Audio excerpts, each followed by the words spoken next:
आज के इस वीडियो में UP triple SC Hindi grammar को कवर करेंगे और यहाँ पे हम देखेंगे उन प्रश्नों को जो कि अब तक के यूपी ट्रिपल एससी के विभिन्न एग्जामों में पूछे जा चुके हैं। हिंदी वर्णमाला के लिए यह दूसरा भाग होगा। हमने हिंदी वर्णमाला के लिए 100 क्वेश्चनों का कलेक्शन बनाया था, जिसमें हमने 32 क्वेश्चन करा दिए हैं। दूसरा भाग है जिसमें आपको 33 से 64 तक के क्वेश्चन मिलेंगे। चलिए शुरू करते हैं ये वीडियो। उससे पहले अगर आप चाहते हैं इसका टेस्ट देना या फिर इसका पीडीएफ डाउनलोड करना, तो आपको ये वाला ऐप डाउनलोड करना होगा। इसका लिंक इस वीडियो के डिस्क्रिप्शन में और पहले कमेंट बॉक्स में मिल जाएगा। इस वीडियो को लाइक करने के साथ चैनल को जरूर सब्सक्राइब करें। उसके बाद बेल आइकन दबाएं, उसमें ऑल सेलेक्ट करें इसी तरह की बेहतरीन वीडियो सबसे पहले पाने के लिए। चलिए शुरू करें। यहाँ पे देखिए, जो पहला भाग था उसको देखने के बाद ही इसको देखिएगा। क्वेश्चन है कि जिन स्वरों के उच्चारण में 2 मात्रा का समय लगता है या फिर ह्रस्व से दोगुना समय लगता है, उनको क्या कहते हैं। यहाँ पे आपके विकल्प हैं प्लुत, गुरु, मूल और लघु। आपको अपना उत्तर कमेंट करके बताना होगा 5 सेकंड में।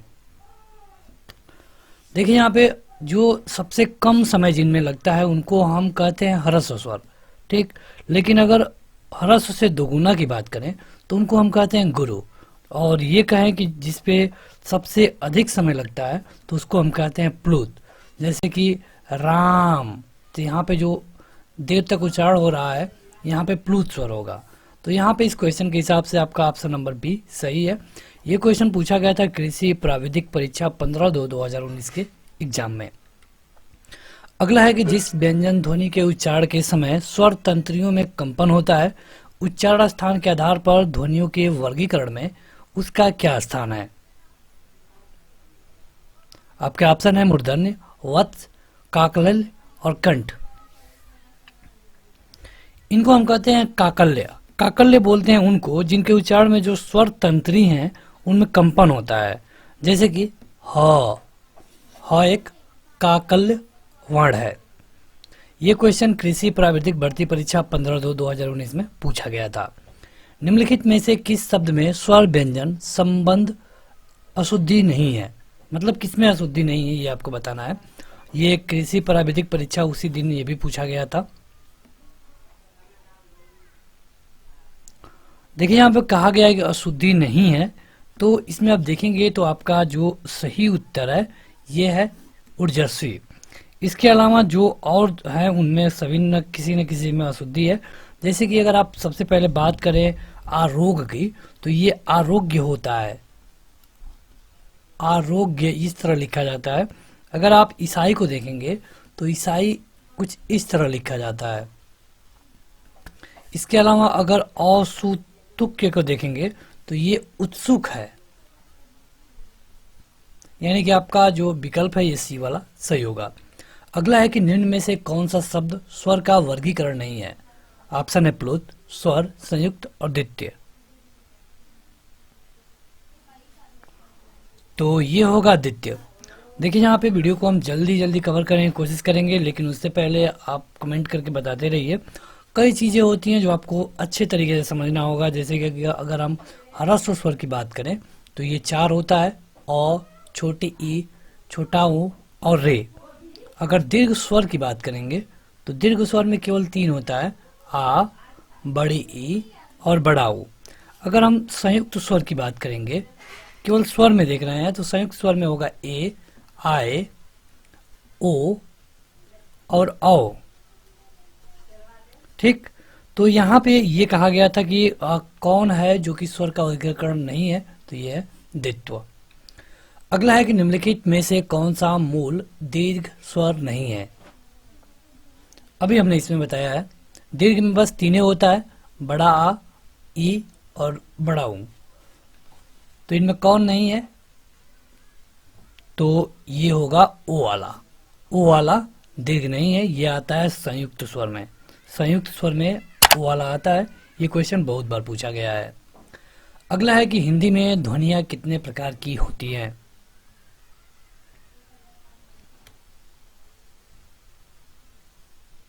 तो हिंदी में ध्वनियां होती हैं केवल 2 प्रकार की। कौन कौन? पहला होता है स्वर, दूसरा होता है व्यंजन। ग्राम विकास अधिकारी 23/12/2018 शिफ्ट 1 में क्वेश्चन पूछा गया था। अगला है कि मात्रा के आधार पर स्वर कितने प्रकार के होते हैं। तो मात्रा के आधार पर स्वर होते हैं मुख्य रूप से दो प्रकार के। कौन कौन? ह्रस्व स्वर और दूसरा दीर्घ स्वर। ये ग्राम विकास अधिकारी 23/12 के पहले शिफ्ट में क्वेश्चन पूछा गया था। अगला है कि जिह्वा के आधार पर स्वर कितने प्रकार के होते हैं। ये भी क्वेश्चन उसी दिन उसी पेपर में पूछा गया था। अगर आप ध्यान से देखेंगे तो जो यूपी SSS है पहले वर्णमाला वाले चैप्टर से उतना क्वेश्चन नहीं पूछता था, लेकिन फिलहाल 2018-19 से आप देखेंगे तो बहुत ज़्यादा क्वेश्चन उठाया जा रहा है, क्योंकि सब लोग इसको छोड़ देते थे और इसमें काफ़ी टफ क्वेश्चन बन सकते हैं। तो ये होता है 3 प्रकार के। यहाँ पे 3 प्रकार के कौन कौन? तो देखिए, स्वर उन वर्णों को कहते हैं जिनका उच्चारण बिना किसी की सहायता से किया जाता है। ठीक है, तो ऐसे तरह का जो भी स्वर है इनको 3 तरह के रूप में बांटा जा सकता है। अगला है कि जिनका उच्चारण स्वतंत्रता से होता है और जो व्यंजन के उच्चारण में सहायक होते हैं उन्हें क्या कहते हैं।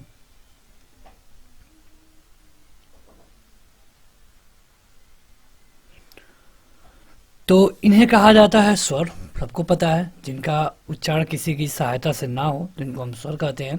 ग्राम विकास अधिकारी के सेकंड शिफ्ट में क्वेश्चन पूछा गया था 22 दिसंबर को। अगला है कि ई, बड़ी ई, च, छ, ज, झ, इया, इनका उच्चारण स्थान किससे होता है। इनका उच्चारण स्थान होता है तालव्य से। जैसे कि छोटी ई, बड़ी ई, च, छ, ये तो पूरा च वर्ग है, तो च वर्ग का तो होता ही होता है, और लेकिन जो ई और बड़ी ई दोनों है इनका भी तालव्य से होता है। चलिए कमेंट करके बताइए जो क वर्ग है इसका उच्चारण किससे होता है, क वर्ग का, कमेंट करके बताइएगा कमेंट बॉक्स में। अगला है कि एक से अधिक वर्षों के मेल को क्या कहते हैं। वर्णों के मेल को, ये मिस टाइपिंग है, ये कहते हैं अक्षर। ये ग्राम विकास अधिकारी के 22/12/2018 के सेकंड शिफ्ट में क्वेश्चन पूछा गया था। जैसे कि अगर आप किसी को भी देख लें, क को देख लें तो इसमें आधा क है और फिर अ है। अगला है कि हिंदी में ध्वनियाँ कितने प्रकार की होती हैं।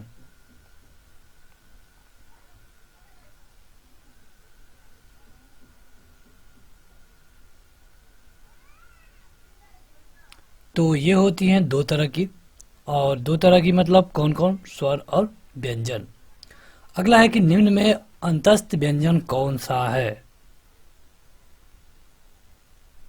अंतस्थ व्यंजन, ग्राम विकास अधिकारी में ये भी क्वेश्चन पूछा गया था 22/12/2018 के शिफ्ट था इसका पहला। अंतस्थ व्यंजन,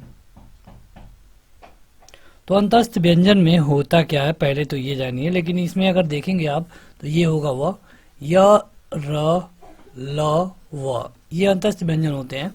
तो इनमें से बस एक ही ऑप्शन यहाँ पे सही है। तो अगला क्वेश्चन है कि निम्न में अल्प प्राण व्यंजन कौन है। अल्प प्राण व्यंजन आपको बताना है। आपका ऑप्शन है ख, ग, घ और ठ।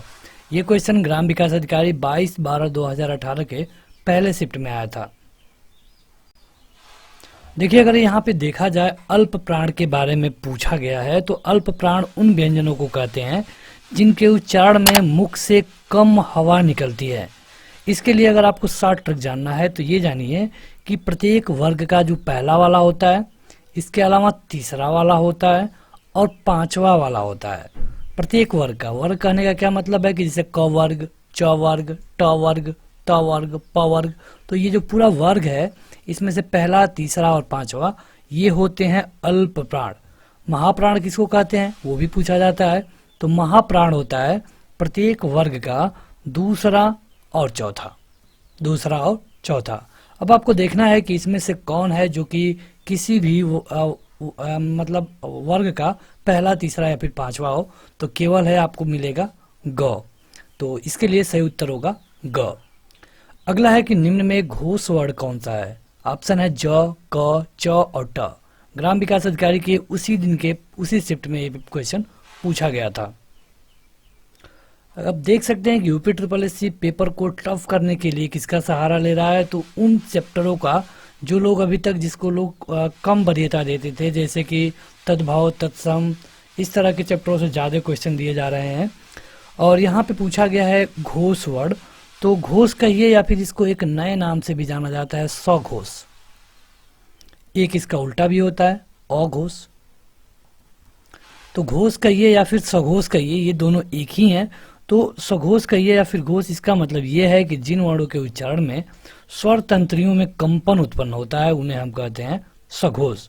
जैसे कि जो प्रत्येक वर्ग होता है उसका तीसरा, इसके अलावा चौथा और पांचवा, तीसरा चौथा और पांचवा, इसके अलावा ये तो होते ही होते हैं, इसके अलावा य, र, ल, व और ह, ये होते हैं सघोष में।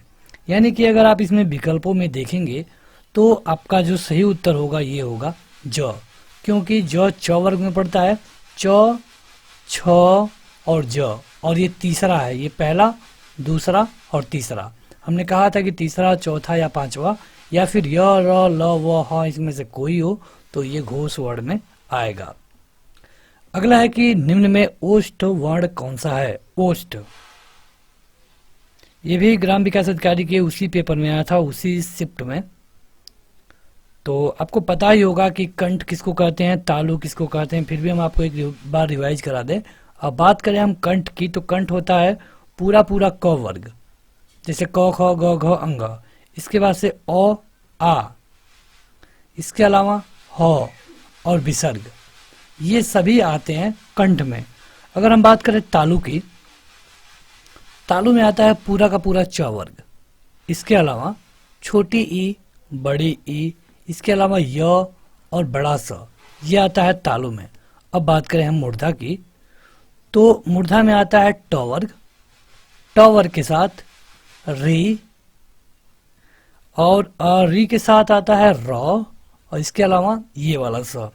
इसके अलावा अगर आप ओष्ठ को देखेंगे, जो कि इस क्वेश्चन में पूछा गया है, तो ओष्ठ में आता है पूरा पूरा प वर्ग, प वर्ग के साथ ऊ और बड़ा ऊ।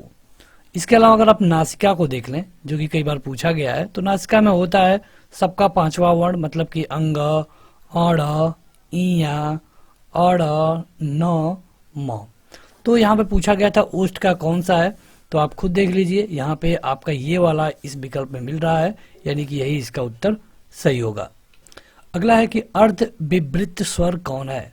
वन रक्षक परीक्षा 2/12/2018 के सेकंड शिफ्ट में क्वेश्चन पूछा गया था। इस वन रक्षक के पेपर में 200 क्वेश्चन आ रहे थे और काफी टफ पेपर था, फिर भी 117 पे इसकी कट ऑफ बनी थी।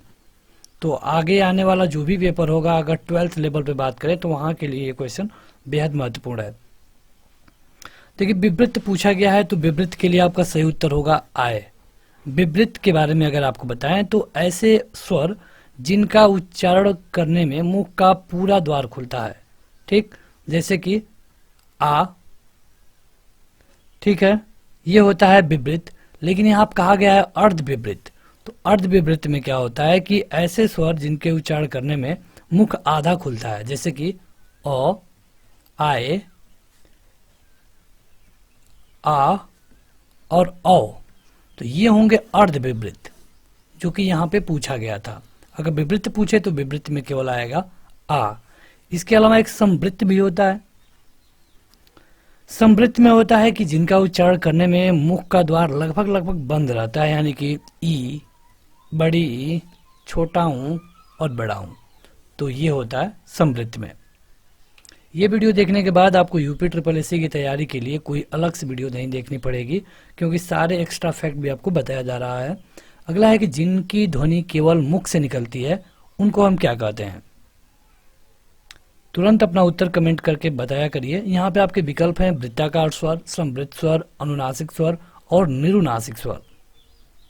तो अगर आपको याद हो, पार्ट 1 में हमने आपको बताया था कि जिस ध्वनि में का उच्चारण केवल मुख से हो उनको हम कहते हैं निरुनासिक।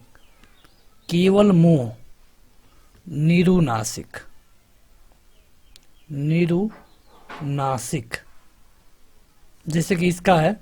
और अगर ये है कि ये मतलब कि वृत्ताकार, यहाँ पे वृत्ताकार दिया गया, तो वृत्ताकार का क्या मतलब है, तो ऐसे स्वर जिनके उच्चारण में जो होठ का आकार है वो गोल हो जाए उनको हम वृत्ताकार स्वर कहते हैं। जैसे कि अगर वृत्ताकार स्वरों का कोई उदाहरण पूछ ले तो ऊ, बड़ा ऊ, ओ, और आ। समृद्ध अभी हमने आपको बताया है। अनुनासिक देख लेते हैं। अनुनासिक में क्या होता है कि अनुनासिक में जो उच्चारण होता है मुख के साथ नाक से भी होता है। यानी कि जैसे अगर हमको बोलना हो दांत, गांव, तो इस तरह के जो इसमें जो भी यूज हो रहा है ये होगा अनुनासिक। अगला है कि दीर्घ का वर्ण विच्छेद क्या होगा। देखिए ये वीडियो चैप्टर वाइज है, इसलिए आपको लग रहा होगा कि सारे क्वेश्चन बस एक ही चैप्टर से है, तो ये वीडियो चैप्टर वाइज है। इसके 3 पार्ट हैं, आपको सभी देखना होगा। तो दीर्घ का अगर यहाँ पे विन्यास पूछा गया था तो ये होगा आधा द, उसके बाद र, इसके बाद ग और र। ये वाला पहला वाला विकल्प सही होगा। बनरक्षक में शिफ्ट सेकंड वाले में ये क्वेश्चन पूछा गया था। अगला है कि अंतस्थ और उष्म वर्ण कितने हैं। अंतस्थ और उष्म बनरक्षक परीक्षा में उसी दिन सेकंड शिफ्ट में क्वेश्चन पूछा गया था।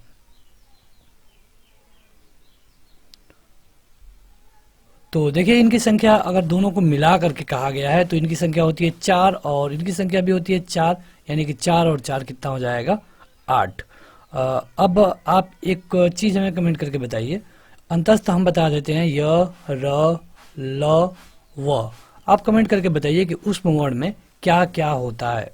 कमेंट बॉक्स में कमेंट करके जरूर बताइएगा। अगला है कि र का विवरण क्या है। र का विवरण इनमें से क्या है ये आपको बताना है।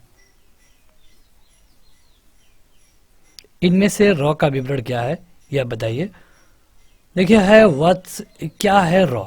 तो र के बारे में हमने आपको कई बार बताया है। तो पहले आपको एक एक चीज देखना होगा कि इधर से चलते हैं पीछे से कि र अल्प प्राण है कि महाप्राण है। तो र है अल्प प्राण। र क्या है अल्प प्राण।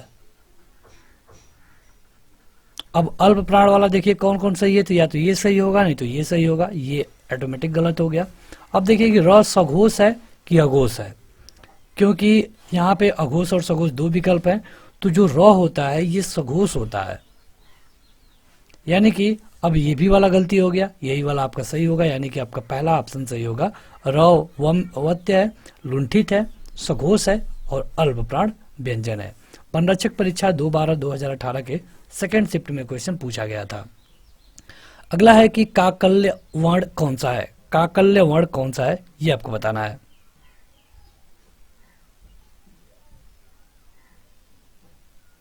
काकल्य वर्ण 1-2 बार और पूछा गया था, हमने पार्ट 1 में आपको बताया है। काकल्य वर्ण होता है बस एक ही, और ये है ह। मतलब कि अगर इसका परिभाषा आपको जानना है तो जिन व्यंजनों के उच्चारण में मुख गुहा खुली रहती है और जो हवा है ये बंद कंठ को खोल करके झटके से बाहर आती है, उनको हम काकल्य वर्ण बोलते हैं। ये क्वेश्चन बनरक्षक में पूछा गया था 2/12/2018 के सेकंड शिफ्ट में। अगला है कि य का उच्चारण स्थान कौन सा है। य का उच्चारण स्थान इनमें से कौन है ये आपको बताना है। अगर आपने इस वीडियो को अच्छे तरीके से देखा होगा तो हमने आपको बताया है, यहाँ जाकर आप देख सकते हैं, यहाँ पर है य, मतलब क्या है तालु। तो हर जगह इसको बताने का कोई मतलब नहीं है, हमने एक जगह बता दिया, आप इसे अच्छे से देखिए। एक बार से नहीं हो पा रहा है तो 2 बार देखिए। सारे वीडियो और इनका टेस्ट देने के लिए आपको ऐप डाउनलोड करना होगा, जिसका लिंक इस वीडियो के डिस्क्रिप्शन में और पहले कमेंट बॉक्स पे मिल जाएगा। अगला है कि यहाँ पे तालु था, इसका बनरक्षक में पूछा गया था सेकंड शिफ्ट में। अगला है कि सभी महाप्राण वर्णों वाला वर्ग कौन सा है। मतलब कि इनमें से ऐसा वर्ग कौन है जिसमें सभी महाप्राण के हैं।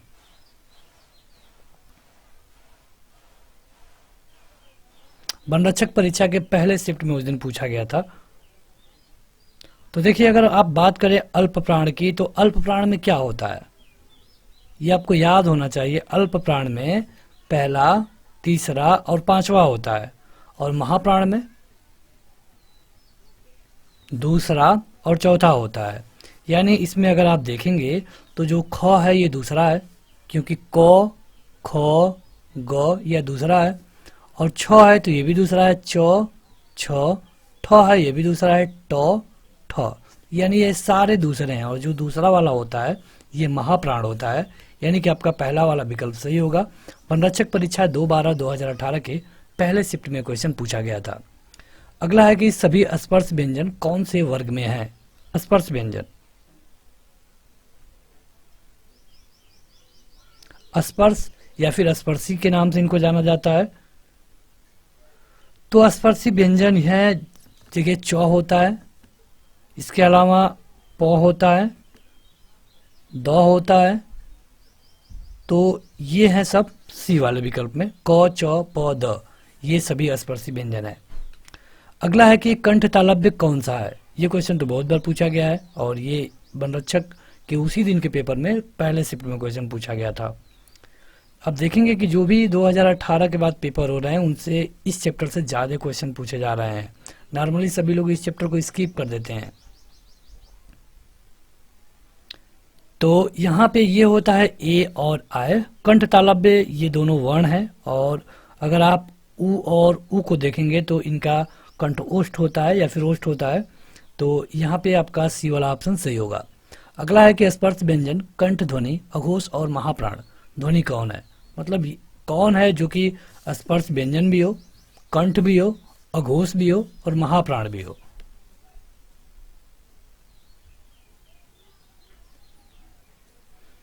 तो देखिए महाप्राण में अभी आपने क्या देखा। महाप्राण में हमने अभी आपको पिछले क्वेश्चन में क्या बताया था, दूसरा और चौथा। तो अब तो ये कन्फर्म हो गया कि ये दूसरा या चौथा होना चाहिए, जो कि ये पहला है और ये तीसरा है, ये दूसरा है। तो ये दोनों तो होंगे नहीं। अगर आपको सारे का नंबर नहीं पता हो, सारे का रूल रेगुलेशन ना पता हो, एक या फिर दो पता हो, तो इस तरह आप लगा सकते हैं। वैसे तो आपका सही उत्तर ख वाला ही होगा, लेकिन ये पहला है दोनों। जैसे क में क का शुरुआत होता है, इसके बाद ये ग होता है तीसरे नंबर पे, ख वाला सेकेंड है और महाप्राण में दूसरा और चौथा होता है। यहाँ पे महाप्राण पूछा गया है, यानी कि आपका विकल्प सही होगा ख। यहाँ पे एक चीज और आपको क्लियर करना होगा कि यहाँ पे घ भी है, जो कि महाप्राण तो होता है लेकिन अघोष नहीं होता है, सघोष होता है। अगला है कि दंतोष्ठ ध्वनि कौन सी है। जो लोग अभी तक इस वीडियो को लाइक नहीं किए हैं जरूर लाइक करें। आपको बता दें कि अगर आप इसके रिलेटेड सारी वीडियो पीडीएफ और इसको टेस्ट के रूप में लेना चाहते हैं तो आपको ऐप डाउनलोड करना होगा। अगर आप प्ले स्टोर पर जाकर एसएससी ऑनलाइन एग्जाम लिखते हैं तो वहां जाकर आप इसे डाउनलोड कर पाएंगे, या फिर इसके लिए डायरेक्ट लिंक आपको वीडियो के डिस्क्रिप्शन में मिल जाएगा। दंतोष्ठ की बात करें तो ये है व, दंतोष्ठ इसमें से व है, क्योंकि यहाँ पे जो विकल्प दिए गए हैं अगर इनको आप देखेंगे एक क्रम करके तो ये है तालु, और फ क्या होता है तो ये है ओष्ठ, और र आप देखेंगे तो ये है मुर्दा, वह है दंतोष्ठ। ये आपका सही उत्तर होगा। वनरक्षक परीक्षा उसी दिन के पहले शिफ्ट में क्वेश्चन पूछा गया था। जब एक ही ध्वनि का द्वित्व हो जाए तब वह क्या कहलाता है। संयुक्त ध्वनियां, युग्मक ध्वनियां, संपृक्त ध्वनियां और पारस्परिक ध्वनियां।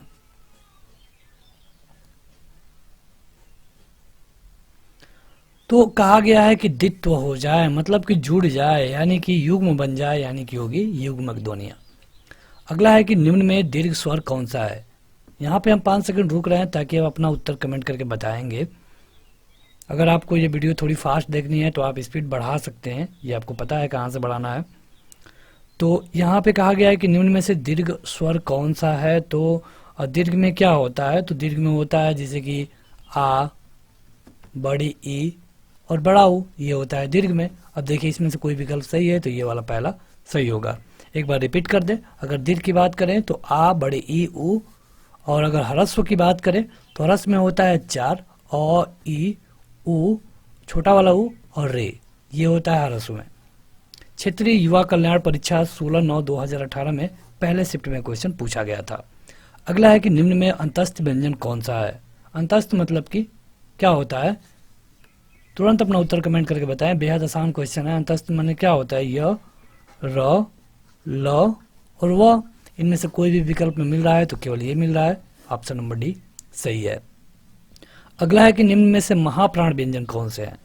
महाप्राण व्यंजन, तो महाप्राण व्यंजन में क्या होता है, तो महाप्राण व्यंजन प्रत्येक वर्ग का जो दूसरा और चौथा होता है ये महाप्राण होता है, ठीक है। और इसमें आपको बताना है महाप्राण, तो ये है सी वाला, यानी कि भ, प, फ, ब, भ, तो ये चौथा है। तो दूसरा और चौथा होता है महाप्राण, तो ये वाला जो उत्तर है सही होगा। तो बस आज के इस वीडियो में इतना ही। इस वीडियो को लाइक करने के साथ इस ऐप को जरूर डाउनलोड करें। डायरेक्ट लिंक इस वीडियो के डिस्क्रिप्शन में और पहले कमेंट बॉक्स में मिल जाएगा। इसके लिए दूसरा पार्ट था, पहला पार्ट आपको ऐप पे मिलेगा, ऐप पे जाके आप देख सकते हैं। इसका अगला पार्ट भी वहाँ पे अपलोड मिलेगा। तो आज के इस वीडियो में इतना ही। Thank you.